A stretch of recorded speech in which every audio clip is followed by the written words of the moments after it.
Police করছে না। Police আইনকে তোয়াক্কা না করে চলছে। পুলিশ যদি নাগরিকের নিরাপত্তার বদলে ভয়ের কারণ হয়ে ওঠে, তাহলে আইনের শাসন কোথায় যাবে?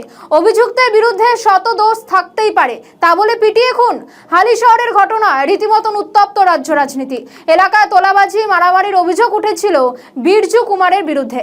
অভিযোগের পর শুক্রবার রাতে গ্রেফতার করা হয় কাঁচরাপাড়ার 24 নম্বর ওয়ার্ডের বাসিন্দা এই বীরজু কুমারকে। শনিবার সকালে তৃণমূল কর্মীর মৃত্যুর খবর যায় পরিবারের কাছে।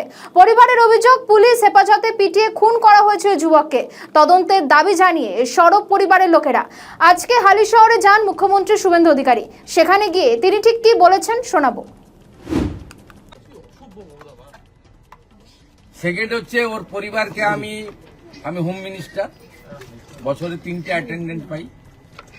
আমি ওর স্ত্রীকে আমার অ্যাটেন্ডেন্ট হিসেবে চাকরি দিলাম।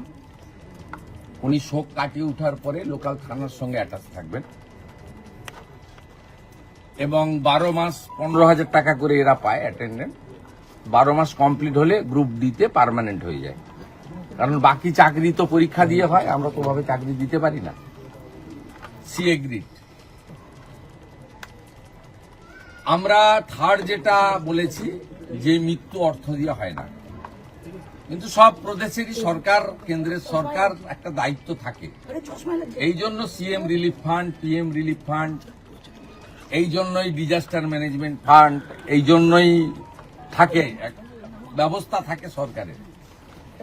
ওরা আমাদের কাছে অর্থ চায়নি, কিন্তু আমি চিফ মিনিস্টার রিলিফ ফান্ড থেকে 10 লক্ষ টাকার একটি চেক আপনার মিসেসকে দিয়েছি।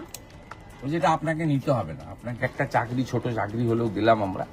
2টো বাচ্চার নামে আপনি এমআই করে দেন, পড়াশোনাটা দেখতে হবে। যে পুলিশের লকআপে বা হেফাজতে মারা গেছে, এটা তো দিনের আলোর মতো সত্যি।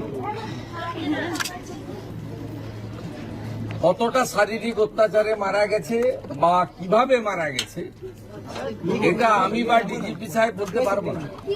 3 জন ডাক্তারের নেতৃত্বে যে পোস্টমর্টম হয়েছে ভিডিওগ্রাফি দেখে, তাদের রিপোর্ট যতক্ষণ না পুলিশ আইও কালেক্ট করছে ততক্ষণ এটাতে কনক্লুশনে আসা যাবে না।